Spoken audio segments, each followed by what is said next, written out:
Our hearts beat to the city streets. We began to feel the fire. We rise like আমরা শাসারাম toll থেকে কিছুটা এগিয়ে এসে একটা বাণী ভাটিকা রেস্টুরেন্ট বলে আছে, কলকাতার মুখে যাওয়ার পথে পড়ে। উল্টো দিকে একটা বাগিচা বলে আছে, এটার পর থেকেই বোধহয় ঘাটি স্টার্ট হয়। তো এখানে আমরা রুটি, আলুর দম আর মাশরুম দিয়ে খাচ্ছি।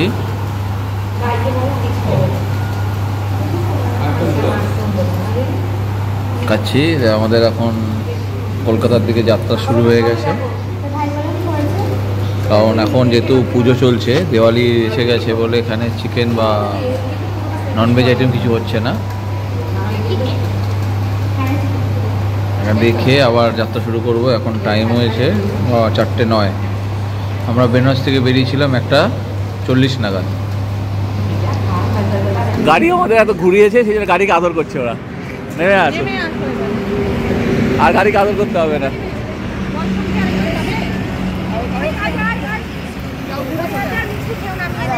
এইখানে এসো না, এদিক দিয়ে আসো। জায়গা আমার সিট, এটাই শুধু আমার জায়গা, এর বাইরে আমি যেতে পারি না, কারণ এখানে এত জিনিসপত্র, রোদ্দার বসার জায়গা। রোদ্দার মধ্যে বাবু হয়ে আমি যখন একটু বিশ্রাম নিই, ভাই গাড়ি চালায়, তখন আমি বাবু হয়ে বসি, পা রাখারও জায়গা নেই। এটা হচ্ছে বসার জায়গা। আর মিডিল সিট হচ্ছে, এটা হচ্ছে জয়ীর বসার জায়গা। এখানে জয়ী বসে, ওই সাইডটাতে ভাই বসে, আর এই পেছনটাতে সমৃতা আর যে বসে বা শোয়ে। তবে পাহাড়ে ওরা দুজনই মিডিলে বসেছিল, তখন সব মালপত্র পেছনে চলে গেছিল। এই যে পেছনটার অবস্থা এরকম, খুললে হয়তো কিছু পড়েও যেতে পারে, সাবধানে খুলতে হবে। হ্যাঁ, এই যে পেছন বসার জায়গা। এত মালপত্র, তলায়ও মালপত্র আছে। এখানে একটা কাঠের বেঞ্চি করা আছে, এই যে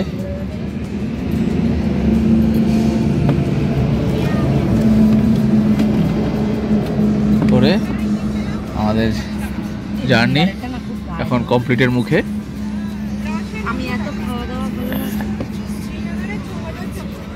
আমরা এখন ডেইরি অন সোন দিয়ে ফেরত যাচ্ছি। যাওয়ার সময় আমরা ডান দিকের ব্রিজটাকে ধরেছিলাম, এখন বাঁ দিকের ব্রিজটা একটু উঁচুতে। ডান দিকের ব্রিজটা পুরনো, অনেক আগে ওটা দিয়ে যাতায়াত হতো গাড়ি, তারপর গাড়ির সংখ্যা বাড়ার পরে এই ব্রিজটা, নতুন ব্রিজটা তৈরি হয়। বাঁ দিকে যে ব্রিজটা, সেটা হচ্ছে রেল ব্রিজ।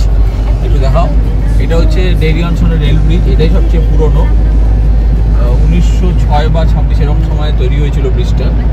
এই ব্রিজটার নাম নেহেরু ব্রিজ। এখন আগে যখন এই ব্রিজটা হয়নি, মানে এই রেল ব্রিজটা তো ছিলই, 1906 সালে তৈরি। পৃথিবীর দ্বিতীয় বৃহত্তম, দীর্ঘতম সেতু ছিল ওটা, বিম্বানাথ ব্রিজ তৈরি হওয়ার আগে পর্যন্ত। ইন্ডিয়াতে এটা প্রথম বৃহত্তম ব্রিজ, সবচেয়ে বড় ব্রিজ ছিল ইন্ডিয়াতে। দ্বিতীয় বৃহত্তম ব্রিজ হচ্ছে এশিয়া বা ওয়ার্ল্ডে, বলা হয় ওয়ার্ল্ডে দ্বিতীয় বৃহত্তম ব্রিজ ছিল, দীর্ঘতম, বৃহত্তম না, দীর্ঘতম ব্রিজ। এবার এখান দিয়ে যখন এই ব্রিজটা তৈরি হয়নি তোমার গাড়ি পারাপারের জন্য, তখন ওই রেল ব্রিজটা দিয়ে গাড়ি পারাপার হতো, ওয়াগানে তুলে গাড়ি পারাপার করা হতো। আর না হলে পাটনা সাইড দিয়ে একটা ব্রিজ ছিল, সেই ব্রিজ দিয়ে রেল গাড়ি পারাপার হতো, তখন ওটা গাড়ির ব্রিজই ছিল। এই ব্রিজটা বোধহয় 1960 বা 65 সালে তৈরি হয়েছে, জনসাধারণের জন্য খুলে দেওয়া হয়েছে। হিসাবটা মনে, মানে সালটা ঠিক মনে নেই, কিন্তু ওই 60, 65, 70-এর আগে আর 50-এর পরে এই ব্রিজটা তৈরি হয়েছে, মানে গাড়ি যাওয়ার ব্রিজটা। তার ফলে যোগাযোগ ব্যবস্থা খুব ভালো হয়ে গেছে গয়ার সঙ্গে উত্তরপ্রদেশ, বা বিহারের সঙ্গে উত্তরপ্রদেশের। এই ব্রিজটার পেছন থেকে হচ্ছে সাসারাম না, একটা সাসারাম বোধহয় পড়বে না, ডেইরি অন সোন পড়বে। আর এদিকে একটা কিছু একটা পড়ে, মানে ব্রিজের ওপারে একটা স্টেশন আর ব্রিজের ওই সাইডে একটা স্টেশন, দুই সাইডে দুটো স্টেশন রয়েছে।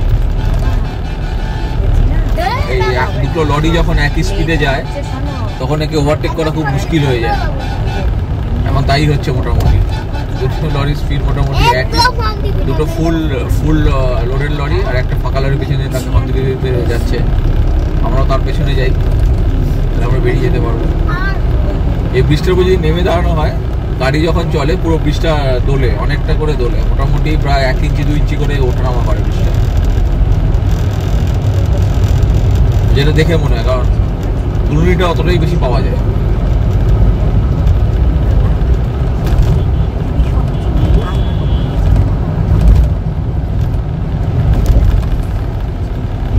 তবে এখানে ওই বালির খাত থেকে বালি তোলার যে ঝামেলাটা আগের দিন সকালে যাওয়ার সময়ও পাইনি, এখনো পাইনি। নাহলে এখানে প্রচুর জ্যাম হয়, ট্রাক্টরে করে বালি নিয়ে যায়, রাস্তাটা পুরো বালি ভর্তি থাকে। সামাও এটাকে বোধহয় বন্ধ করে দিয়েছে, এই নদীর খাত থেকে বালি তোলা। এই ট্রাক্টরগুলোতে কিছু জায়গায় বালি আছে, কিন্তু সেগুলোর টায়ার ফায়ার সব পাংচার করা, প্রচুর ট্রাক্টর পড়ে আছে টায়ার পাংচার হওয়া অবস্থায়। ট্রাক্টরের পেছনে ট্রলি লাগিয়ে বালি নিয়ে যায় এখান থেকে, আর তার জন্য প্রচুর যানজট বা জাম। ট্রাক্টরগুলো আগে দেখা গেলে দেখাতাম, এখানে নেই ভাই। ইন্ডিয়ান অয়েল একটা, আর একটা সামনে গেলে দেখা যাবে ট্রাক্টর, যদি দেখা যায় ট্রাক্টর দেখাচ্ছি আমি। পাঞ্জাবে একটা জিনিস গাড়ি দেখলাম, সেই গাড়িগুলো ছবি তোলা হয়নি, যেটা আগেকার একটা ফোর্সের গাড়ি ছিল, যেটাকে আমরা টেম্পু বলতাম অ্যাকচুয়ালি, 3 চাকার গাড়ি। ওখানকার লোকেরা ওটাকে শুয়োর বলে, শুয়োর বা কি গাড়ি, সওয়ারি গাড়ি বলে, সওয়ারি গাড়ি। ওই 3টে গিয়ারের গাড়ি, হ্যান্ডেল সামনে বাঁদিকে একটা হ্যান্ডেল ছিল, হ্যান্ডেল ঘুরিয়ে গাড়ি চালাতো। কলকাতাও অনেক কাল আগে ছোটবেলায় আমি দেখেছি গাড়িগুলো চলতো, কলকাতায় গাড়িগুলো ইউজ হতো। এখন যেরকম ম্যাটাডোর ভ্যান বা বলি যেগুলোতে গাড়ি তোলে আর কি, বা আমরা ছোটা হাতি বলি, টাটার যেটা আছে সেরকম টাইপের ওই গাড়িগুলোকে মাল নেওয়ার জন্য ইউজ হতো। কিন্তু এই পাঞ্জাব এই সাইডে গাড়িতে লোকে যাতায়াত করে, এখন ওই গাড়িগুলো দেখলাম। এই সাইডে ট্রাক্টরগুলো নেই, সব ট্রাক্টরগুলো ওই সাইডে পড়ে আছে দেখলাম, টাকা বা টায়ার ফায়ার ফাটা, ট্রাক্টরগুলো নষ্ট অবস্থা পড়ে আছে। মেবি কোনো কারণবশত এগুলো আটকেছে। যাই হোক, একদিকে সুবিধাই হয়েছে, জ্যামটা হয় না, নাহলে এখানে প্রচণ্ড বাজে জ্যাম হয়, অনেক দূর থেকে লাইন দিয়ে দাঁড়িয়ে থাকতে হয়। আমরা এখন ডেইরি অনশন ছেড়ে, ডেইরি অনশন যখন ছাড়লাম 5698.6, সময় হয়েছে 4:57।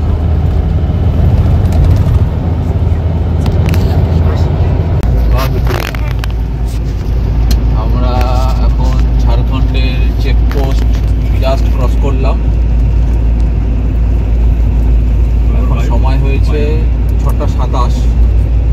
মানে চেকপোস্ট একটু আগে থেকেই থাকে, তারপর থেকে ঝাড়খণ্ড স্টার্ট হয়ে যাবে, স্টার্টও হয়ে গেছে বোধহয়। এখন 6:27 ঝাড়খণ্ড ক্রস করলাম, কিছুক্ষণ আগে গয়া ক্রস করেছি, এবার এগিয়ে চলেছি ধানবাদের দিকে।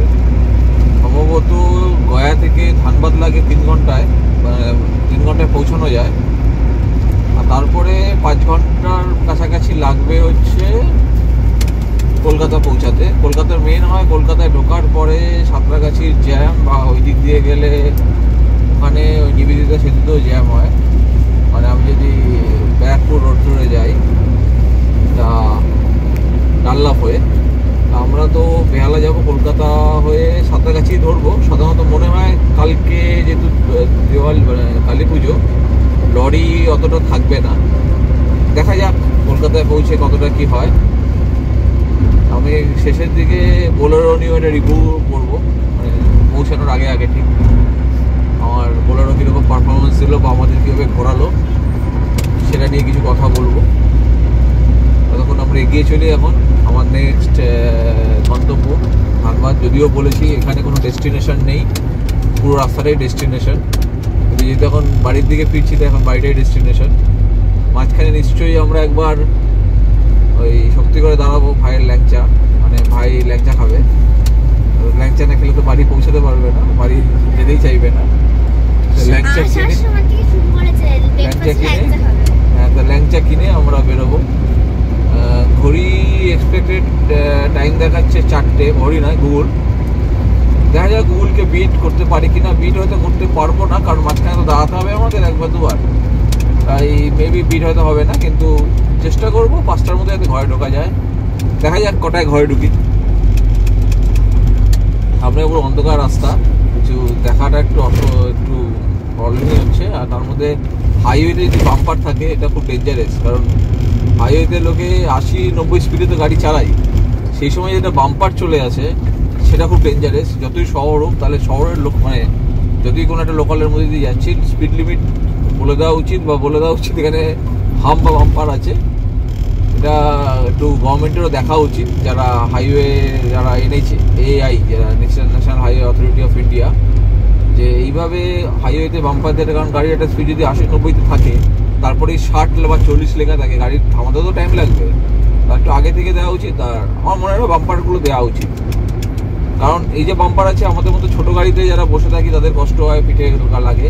আমার মনে হয় না লরিতে কোনো এফেক্ট হবে, যাদের জন্য বাম্পারগুলো দেওয়া। এগুলো নিয়ে একটু ভাবা উচিত, মানে দিতে হবে বলে দিয়ে ফেললাম, এই বুদ্ধিগুলো তো একটু মাথায় খাটাতে হয়। তাই বুদ্ধিগুলো মনে হয় একটু হাইওয়ে অথরিটিতে না, হাইওয়েতে বাম্পার না দেওয়াটাই মনে হয়, আন্ডারপাস করে দিতে, হ্যাঁ যুক্তিযুক্ত কাজ, বা আন্ডারপাস করে দিই মানুষদের যাতায়াতের জন্য। আমি এখানে দেখেছি কিছু আছে তোমার ওভারব্রিজও আছে, সেই ওভারব্রিজগুলোতে আগে যখন এসেছিলাম রং ফং করা ছিল, এবার দেখলাম গাছপালা জমে গেছে। এগুলো একটু নজর দেওয়া যায়। আমাদের অ্যাকচুয়ালি মানুষদের সচেতন হতে হবে, যারা যারা হাঁটাচলা করি, যারা বাইকে চালাই বা গাড়ি চালাই। এই যে উল্টো দিক দিয়ে একটা গাড়ি আছে দেখো, এটার কোনো মানে হাইওয়েতে কে যে একটা গাড়ি যদি ওভারটেক করতে যাচ্ছে, তা সে কি করবে, কি বুঝবে? মানে একটা হাইওয়ের নিয়ম মেনে চলা উচিত। হাইওয়ের নিয়ম না মানলে হাইওয়ে পুলিশদের সেটা দেখা উচিত, উল্টো দিকে গাড়ি যাতে না চলে সেটা দেখা উচিত। আর ম্যাক্সিমাম জ্যাম হয় যখন কোনো গাড়ি দাঁড়িয়ে থাকে হাইওয়েতে, ধরো জ্যামে বা কিছুর জন্য আটকে গেছে, তখন ওভারটেক করে যে গাড়িগুলো আগে গিয়ে দাঁড়ায়, তারা আরো জ্যামটাকে দীর্ঘায়িত করে বা সময়টাকে বাড়িয়ে দেয়। বাইক। আর গাড়ির কথা বলাতে একটা জিনিস মাথায় আসলো, জয়ী আগেও বলেছে, আবার বলছি আমি, যে গাড়ি সবচেয়ে বাজে চলে হচ্ছে পাঞ্জাবে।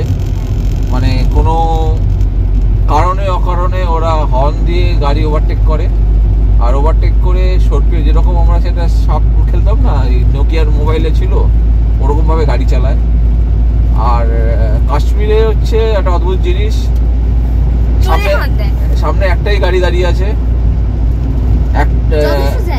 তোমার টোল প্লাজাতে, পিছনে এসে দিয়ে হর্ন দিতে শুরু করে।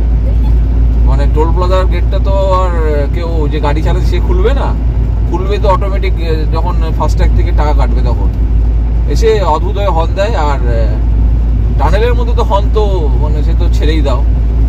আমার আবার একটা বাজে স্বভাব আছে, কেউ যদি আমার পেছনে অকারণে হর্ন দেয় আমি তাকে ছেড়ে দিই, তারপর আমি তার পেছনে হর্ন দিতে যাই, দেখ কেমন লাগে আর কি। চলো এখন ঝাড়খণ্ড বিহার বর্ডার ক্রস করছি, কারণ এখানে লেখা ছিল ঝাড়খণ্ড বিহার বর্ডার। 6:43 বাজে।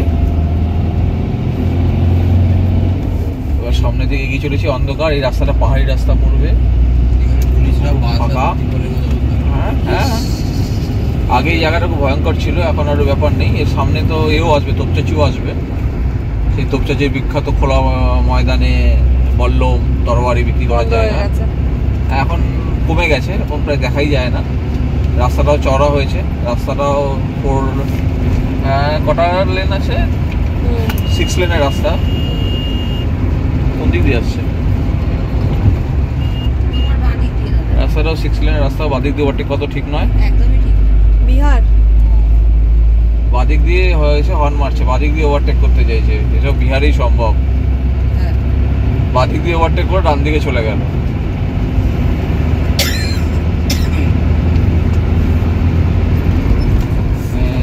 ভালো হয়েছে আগে গিয়ে, আমরা সামনে দেখতে পেয়েছি একটা গর্ত আছে, সামনে এগিয়ে চলেছেন আমাদের বিহার মানব। তিনি আমাদের, দেখি তো একটু ঘুরিয়ে বিহার মানবকে, তিনি আমাকে বাদিক দিয়ে ওভারটেক করলেন, পরে ডান দিকে চলে গেলেন। ওনার ব্রেক চেপা দেখে আমি বুঝতে পারলাম সামনে একটা গর্ত আছে, আমিও নিজেকে সামনে নিলাম। আর আপনি আরো এগিয়ে চলুন, আমার থেকে স্পিড যাতে একটু বেশি থাকে। আর সুদূর লাদাখেও বিহারি দেখা গেছে, এটা হচ্ছে ভারতের যে কোনো প্রান্তে বিহারি দেখা যায়। আমি কোনো জাত নিয়ে কথা বলছি না, এটা বিহারের গাড়ি, মানে ভেতরে বাঙালিও থাকতে পারে। গাড়িটাতে বিহার লেখা রয়েছে, এটা একটা কন্ট্রোভার্সিয়াল কথা, কিন্তু জাত নিয়ে আমি কোনো বা কাস্ট কোনো কথা বলতে চাইছি না। গাড়িটাতে বিহার, যেটা হওয়া উচিত আর কি, মানে যে রুল মেনে চলা উচিত সেগুলোই গাড়িটা চলছে। আমাদের রুলটা ভুল রুল, আমরা একটুখানি বলতে পারি। আর ব্রেক মারছে মানে বোঝা যাবে। আমার থেকে 70 মিটার মতো দূরে থাকলেই ভালো, আমি ওর পেছন যাই, তাহলে আমি রাস্তাটা সম্বন্ধে আমার একটা ওয়াকিবল হবো। ওর ব্রেকের আলো দেখে আমি সেইভাবে আমার গাড়িটাকেও আমি চালাবো। আমার পথপ্রদর্শক হিসেবে চলো। থ্যাংক ইউ মিস্টার বিয়ার।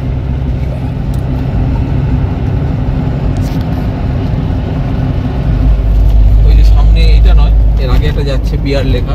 বেরানো ওই সব কটা গাড়ি, শুধু আমাকে না, এর আগে 3টে গাড়িকে ক্রস করে সামনে এমপি গাড়িটাকে ক্রস করলো।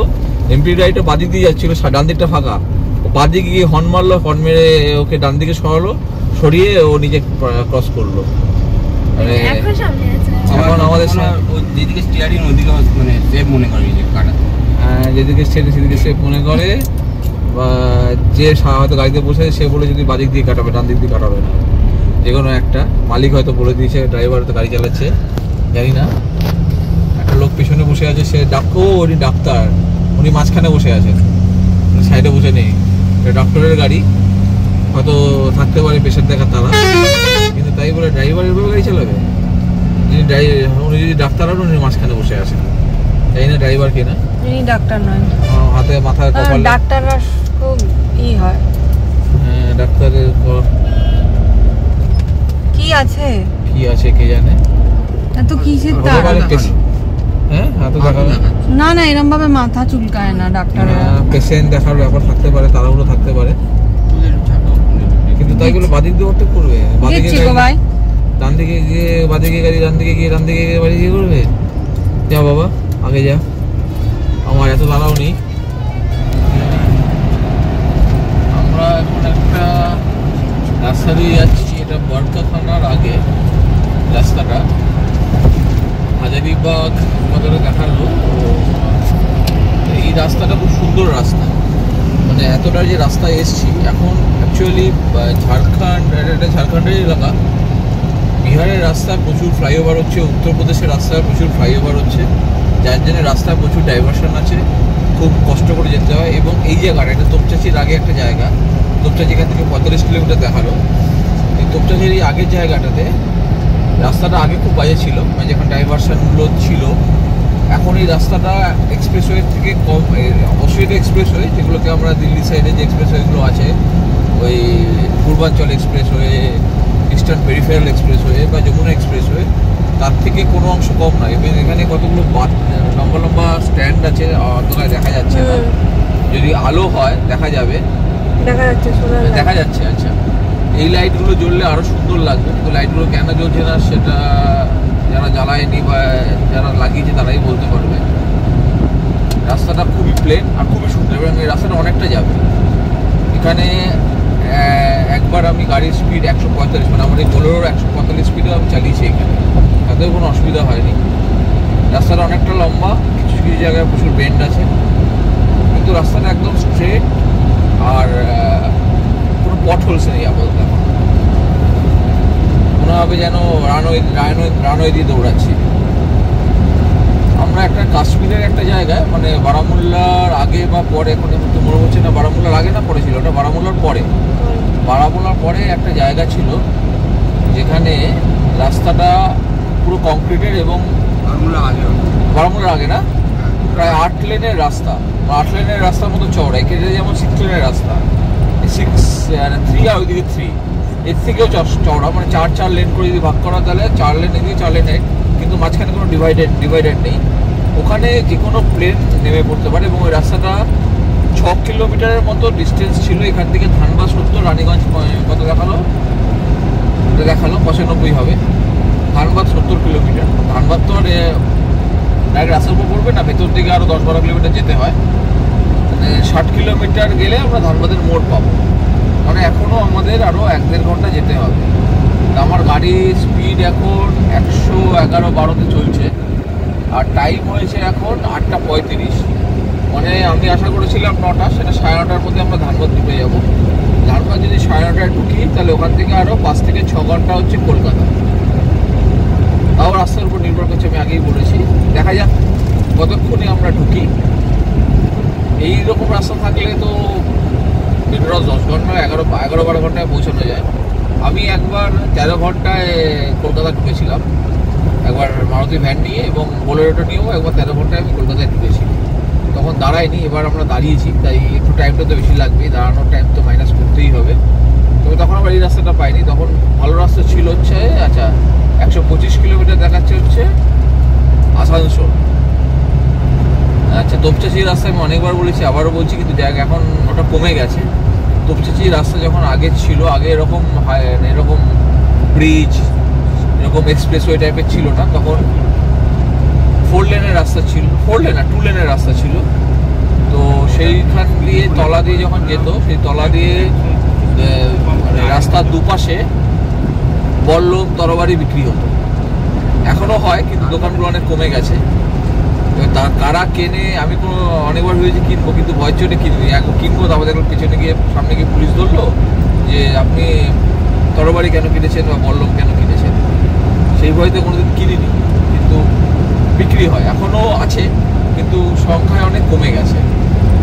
এই যে আমি আগে যে ওভারব্রিজের কথা বলছিলাম, ভাই বলছিল যে আন্ডারপাস করে দেওয়ার, এখানে এরকম ওভারব্রিজ আছে। বিহারেই কয়েকটা আমি ওভারব্রিজ দেখলাম, আমি আগেও দেখেছি ওভারব্রিজ নতুন তৈরি, চলে কি না জানি না, কেউ ঘুরতে দেখিনি। এখান দিয়ে স্কুটি ফুটি বাইক ফাইকও তোলা যায় পাশ দিয়ে, যেহেতু স্লোপ আছে। এইরকম অনেকগুলো ব্রিজ বিহারে দেখলাম, সেখানে গাছপালা জন্মে গেছে। কেন জন্মেছে সেটা আমি জানি না। আমরা এখন তিরলা মোড় পার হচ্ছি, তিরলা মোড়টা কি সেটা আমি জানি না, কিন্তু পার হচ্ছি তিরলা মোড়। এখানে আমার একটা জায়গা দেখলাম ওপেন করা, মানে কাট আছে বাইপাসে যাওয়ার জন্য, এবং রাস্তাটা সত্যি দুর্দান্ত রাস্তা। এরকম এরকম ভারতবর্ষে যদি পুরো রাস্তাগুলো, মানে হাইওয়েগুলো এরকমই যদি হয়ে যায়, তাহলে যাতায়াত কোথাও ঘুরতে যাওয়া, অনেক সময় সময়ের অভাবে রাস্তার জন্য আমাদের ঘুরতে যাওয়া হয় না। আমাদের মনে হয় ঘুরতে যাওয়াটা খুব ইজি হয়ে যাবে, মানে আরামদায়ক হবে, তো ইজি হয়ে যাবে। যারা গাড়ি নিয়ে যাতায়াত করে বা যারা বাইকে ট্রাভেল করে, অনেকেই আছে বাইকে ট্রাভেল করে। আমরা যেমন গাড়ি পাগল, ওরকম কিছু লোক বাইক পাগলও আছে। আমরা এখন বোধহয় ট্রেনে আমরা লাস্ট উঠেছিলাম 2018 সালে। 2018-র পর আর একবারও আমরা ট্রেনে চড়িনি। তারপরে তো লকডাউনও হয়ে গেছিল, কিন্তু ট্রেনে হ্যাঁ একবার চড়েছি, ছোটো একটা কাজের জন্য বেনারস থেকে ফিরেছিলাম, কিন্তু সেইভাবে ঘুরতে যাওয়ার জন্য ট্রেনে আমি চড়িনি। অফিসিয়াল কাজে গেলে হয়তো ট্রেনে চড়েছি, অফিসিয়াল কাজেও ট্রেনে বোধহয় চড়িনি, যাই চড়েছি ফ্লাইটে চড়েছি, ট্রেনে চড়া হয়নি। 2018-র পর একবার ট্রেনে চড়া হয়েছে, তারপরে আমার ট্রেনে চড়া হয়নি। আমরা এখন এগিয়ে চলেছি কলকাতার দিকে। রাস্তাটা দেখানো, রাতের দৃশ্য দেখানোর জন্য আমি ভিডিওটা করছি। সকালের দৃশ্যটা আগে নিশ্চয়ই রেকর্ডিং হয়েছে যাওয়ার সময়, কিন্তু রাতের দৃশ্যটা দেখার জন্য আমরা রেকর্ডিং করেছি। এটা রাস্তাটা সত্যি সুন্দর। এই উল্টো দিক দিয়ে বাইক আসে বা গাড়ি আসে, যারা চালায়, এখানে রাস্তা চালানোর সময় একটা জিনিস মাথায় রাখতে হবে, মাঝে মাঝে রাস্তাটা দুদিকে ভাগ হয়ে গেছে। এটা না করলেও বোধহয় ভালো হতো। এটা যদি একটু স্পিডে গাড়ি আসে, একটু দূর থেকে লক্ষ্য না রাখলে একটু প্রবলেম হওয়ার চান্স আছে। এখন যেহেতু আমি এই রাস্তা প্রায় এই রাস্তাটা তৈরি হওয়ার পর প্রায় 7-8 বার আমি এই রাস্তায় ট্রাভেল করেছি, তাই এটা এখন একটু মুখস্থ টাইপের হয়ে গেছে। কিন্তু এই রাস্তা এরকম আছে, মাঝে মাঝে দুটো ডিভাইডার, দুদিকে রাস্তা চলে গেছে। একটু আগে থেকে দেখে কোন দিকে যাওয়া উচিত সেটা নির্দিষ্ট করে নেওয়াটা বেটার। সার্ভিস রোডও বাদিকে আছে। আমি দেখি যেদিকে গাড়ি নিই সেদিকে ডিভাইডারটা নেওয়ার চেষ্টা করি। যদি একদম কাছে এসে যাই, যেদিকে আমার গাড়ির হুইলস রয়েছে, হুইলস মানে যেদিকে অ্যাঙ্গেল করে রয়েছে, আমি সেদিকেই ঢুকে যাই গাড়ি থাকলেও। কারণ অবশ্যই এত স্পিডে যখন আমি যাচ্ছি, তখন ওইভাবে গাড়ির স্টিয়ারিং করানোটা ঠিক নয়, যেমন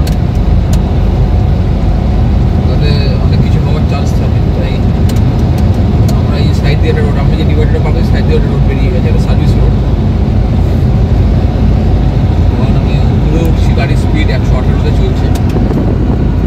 এত রাত্রিবেলা যেহেতু আমি এর থেকে বেশি স্পিড তোলাটা ঠিক নয়, কারণ এখানে কিছু লরি আছে যাদের মাথা খুব পরিষ্কার, তারা পেছনে লাল লাইট লাগাতে চায় না। তাদের সেসব গাড়ির থেকে সাবধান থাকার জন্য রাত্রিবেলায় আমি লিমিটেড স্পিডে গাড়ি চালানোই পছন্দ করি। এই ডিভাইডার বড় লরিগুলোতে অনেক দুটোর জায়গায় 4টে বা 6টা লাইট নিয়ে ওরা চালায়। এবার আমাদের মতো ছোটো গাড়ি যারা চালায়, তাদের যদি একটা এক্সট্রা, নতুন গাড়িগুলোর কথা বলছি না, হয়তো দামি গাড়ি বা নতুন গাড়িগুলোতে লাইট অনেক পাওয়ারফুল হয়, কিন্তু আমার এখন বোলেরো 2018 মডেল, আমি দুটো এক্সট্রা লাইট লাগিয়েছি। কারণ এখানে না হলে রাস্তায় এখানে দুটো যে ডিভাইডার থাকলে এরকম দুটো অ্যারো থাকে, দুদিকে ভাগ করা, দুদিকে দেখানো, মানে দুদিকে যেতে পারো। আবার কি একটা রাস্তায় মেশে, এই রাস্তাটা এখানে আবার এসে মিশছে, নিউট্রাল নিতে না করেছে। তা আমি দুটো লাইট লাগিয়েছিলাম, কোনো জায়গায় ধরেনি, শুনেছি অনেক স্টেটে এই লাইট নাকি লাগানো যায় না। আমাকে কাশ্মীরে আমি দাঁড়িয়েছিলাম হাউস বোট বুকিংয়ের জন্য, তখন রোদ্রার ভাই গেছিল বুকিং করার জন্য, দাঁড়িয়েছিলাম সেখানে হঠাৎ দেখলাম একটা পুলিশ আছে আমার গাড়িতে, বলে আমাকে ডাকলো। আমি নিচে নামলাম, নিচে নামার পরে দেখলাম যে আমাকে ডেকে বললো ये क्या लगाया, मैंने बोला क्या लगाया, बोलो ये लाइट आपका गाड़ी सीज हो जाएगा। मैंने बोला ये तो क्यों सीज होगा, बोला कश्मीर में ये रूल नहीं है, आप एक्स्ट्रा लाइट नहीं लगा सकते हो। बोला लेकिन मैं तो बाहर से आया हूँ। बोला हाँ मैंने वेस्ट बंगाल का नंबर देखा है तो इसलिए आपको छोड़ रहे हैं, आपको लाइट खोल देना है, मतलब आप कश्मीर में लाइट लगा के एक्स्ट्रा लाइट लगा के नहीं चला सकते। मैंने बोला हाँ ये लाइट इसलिए लगाया कि हाईवे में ये ट्रक का जो लाइट है उसमें प्रॉब्लम होता है, तो अगर डबल एंड तो हम देख नहीं सकते हैं। बोला आपको बाहर का गाड़ी है बोल के छोड़ रहे हैं, लेकिन आपको ये लाइट खोल देना है, नहीं तो आपका लाइट सीज हो जाएगा। তো পরের দিন সকালবেলায় আমি লাইটটা খুলতে গেছিলাম। প্রথম কথা হচ্ছে সেদিনকে আবার প্রচুর বৃষ্টিও পড়েছিল আর ঠান্ডাটাও প্রচুর ছিল। হাতে লাইটের যে লোহার যে স্ক্রুগুলো আছে সেটা হাত লাগিয়ে দেখলাম আমার হাত জমে যাচ্ছে প্রায়।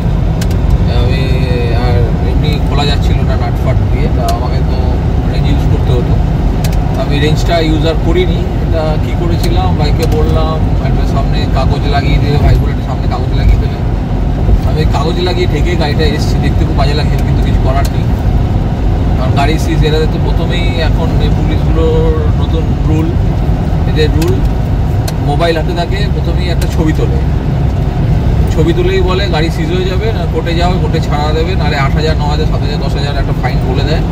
এবার কে ওদের সঙ্গে তর্ক করবে, এদের কাছে অনেক কিছু থাকে, একটা ছোটো কিছু পুড়িয়া গাড়ির মধ্যে ফেলে বলবে গাঁজা স্মাগলিং করছিল। তা আমরা সেই ভয়তে মানে দ্বারস্থ হয়ে থাকা, মানে ভয় কষ্ট হয়ে থাকা, আর সেটা এরা সুযোগ নেয়। 10,000 টাকার যা করে কেউ 200 টাকা চায়, তখন লোকে তো সেটাই নেবে। এটা গভর্নমেন্টেরও দেখা উচিত, মানে ফাইনটা এমন করেছে পুলিশদের ঘুষ নেওয়ার, এটা অনেকবার বলেছি আবার বলছি, ঘুষ নেওয়ার সুযোগটা অনেক বেশি করে দিয়েছে, রক্ষকই ভক্ষক হয়ে গেছে। আমি জানি না এটা গভর্নমেন্টের লাভ কী হচ্ছে, গভর্নমেন্ট দেশে আরও ঘুষখোর তৈরি করছে। এটা টোল এসে গেছে, এটা কোন টোল কে জানে, বাড়াইয়া বাইরে কি যেন টোল আছে, সবকটাতেই আটকানো আছে, এটা খোলা আছে। টোল দিতে দিতে শেষ হয়ে গেলাম। এমন এমন জায়গা আছে এখানে রাস্তা খুব বাজে কিন্তু টোল নিয়ে নিয়ে দেখেছি।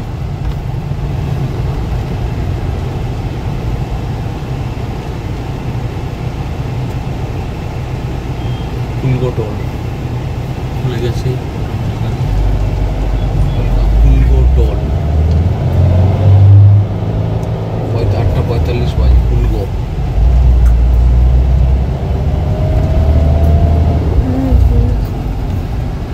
জয়ের কাছে তো পেয়ে এই জায়গাটার নাম মধুপুর, যেটা বলছে তোদের তোপচাচির আগে। এখানে তরোয়াল, লাঠি, সোটা এগুলো বিক্রি হয়। এই যে এতগুলো, এখন দেখা যাচ্ছে আবার অনেকগুলো দোকান খোলা আছে লাইট দিয়ে, সবাই দাঁড়াতে বলছে।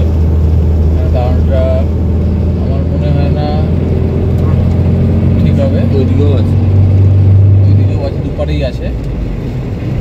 আমরা এগিয়ে চলেছি দুপার পাত দিয়ে। বিয়েতে ইউজ করে ওদের, বিয়েতে ইউজ করে মনে হয়। ইন্ডিয়ান আগেরটা ছিল এইচপি, তাই তো?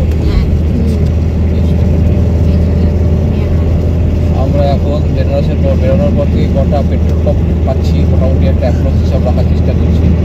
এই যে তোপচাচি, সাতক্ষীরা, এই জায়গাটার নাম হচ্ছে সাতক্ষীরা, আমি বাদিকে নেমে গেছিলাম। সাতক্ষীরা, মধুপুর, এই দুটো জায়গায় তরলটা পাওয়া যায়।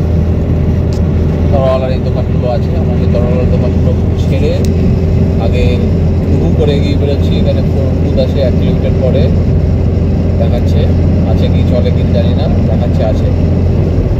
আমি এখন ফোন বুথ নয়, মোবাইল রিচার্জ সেন্টার থাকা দরকার। মোবাইল রিচার্জ সেন্টার জানি না, ফোন বুথ দিয়ে কি হবে? এটা বোধহয় যারা হাইওয়েতে কাজ করে তাদের জন্য বোধহয় সাইটটা জানে, যতদূর মনে হয় আমার।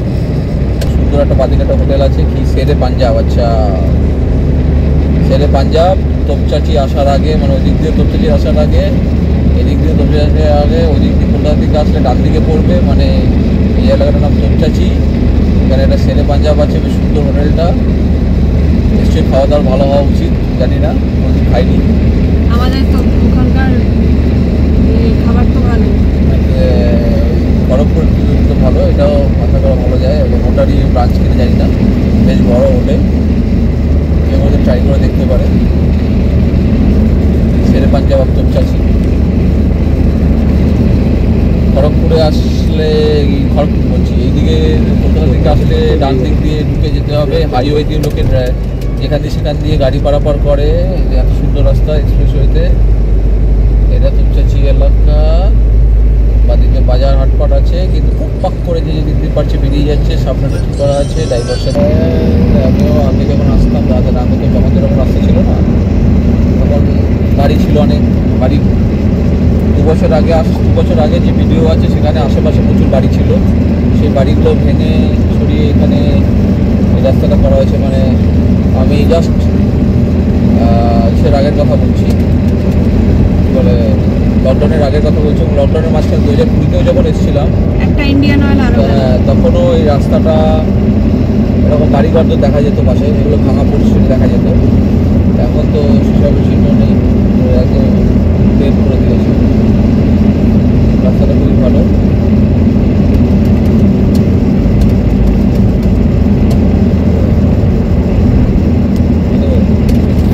আবার এখন আমরা ইন্ডিয়ান রাস্তাটা চলে আসলাম, রোডে চলে এসেছি। অ্যাকচুয়ালি রোডটা আগে যেরকম ছিল, বলছিলাম না, তো ছিল রোডটা এরকমই ছিল।